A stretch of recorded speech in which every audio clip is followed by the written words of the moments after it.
Ladies and gentlemen, please welcome Jack Lew, Chief of Staff to President Barack Obama.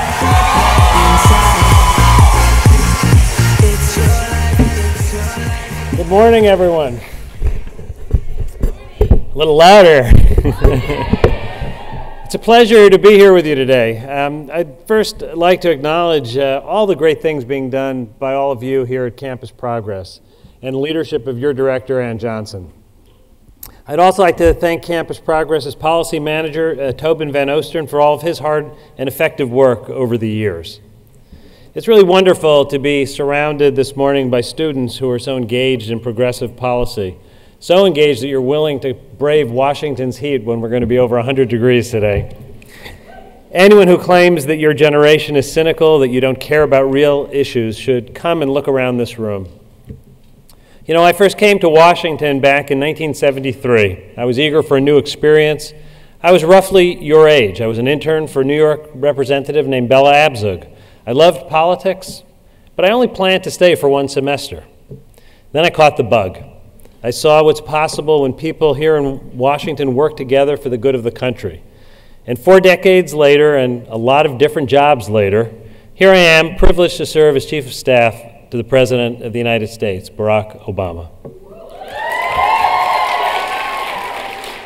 Looking out at this impressive group gives me confidence for the next 40 years. You've come all the way here in the middle of the summer because you know that the next generation of progress starts with you. And it's not just what you're talking about here in Washington. It's everything that you've been doing at school and at home. Back on your campuses, you're getting your classmates engaged. You're helping them see how the decisions in this city affect their lives. You're making a real difference on behalf of the President, and on his behalf, I want to say thank you. There are so many ways that your activism, your enthusiasm, have helped President Obama make change possible. Take the Affordable Care Act. It was a century in the making, and you helped us accomplish what the cynics said was impossible: real, comprehensive health care reform. I'm sure you all know someone who is now able to stay on their parents' health care plan after they graduate. Before health care reform, those graduates would have been on their own until they found a job with health benefits. Now they have security until they turn 26. It really matters. It's progress, and you help make it happen. Just in the last few months, you helped us send a message to Congress that now is the absolute worst time to double student loan interest rates. The President was leading the way in that fight, and you had his back every step of the way. You were there on Twitter, at rallies, in the op-ed pages. You sent Congress a very simple and powerful message: don't double my rates. And in the end, it worked. Congress finally took action, and now 7 million students and their families are going to save $1,000 apiece over the course of their college loans. The President believes deeply in making quality, affordable education available to everyone who wants it. So in addition to keeping interest rates low, he has worked to reform financial aid and higher education. Just this week, the administration released a new model financial aid award letter. It's called the Financial Aid Shopping Sheet, and it's an easy way for students to understand all of their costs before they decide where to enroll. The President has also put unprecedented resources into Pell Grants.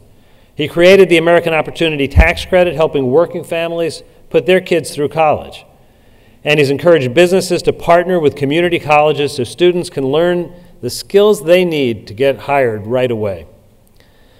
I know it's a tough time to be a college student or a recent graduate. You're going through the toughest economic times in our lifetimes. But when I look out at this crowd, I have confidence that we're looking at a brighter future because I've seen your incredible power to affect change. A Berkeley professor named John Shar once said, "The future is not some place we're going to, but one we are creating." That's especially true for all of you here. You're framing the debates that will forge the future for your generation. In your activism, I see a central vision that I know we share, a vision that has animated President Obama's approach to building a better future. It's a vision of an America where it doesn't matter where you were born or who your parents are. A vision of an America where anyone able and willing to work can find a good job, earn a good salary, and provide for their families. Right now is a make-or-break moment for the middle class. Right now, we have real decisions about creating jobs, developing new energy sources, investing in education. We can champion innovation so the breakthroughs that define the next century happen right here. And we can start building a stronger, fairer, more prosperous America for all. An America where everyone has a fair shot, does their fair share, and plays by the same rules. What we can't do is go back to the failed policies that got us into the economic mess in the first place. We have got to keep moving forward. And while we know government can't solve all of our problems, we are committed to the belief that through government, we can accomplish together what we cannot do by ourselves. We can start all of that today. We know what we have to do. There's no shortage of plans. What's failing right now is politics. And that's where you come in. We've made a lot of progress together, but we still need your help. We need to remind our leaders that they can't stop working just because it's an election year. What's at stake is far more important than a political game. It's your future. When you make your voices heard, you will move this nation forward. Thank you all. Keep up your good work. Have a great time in Washington, and have a great conference. Thank you.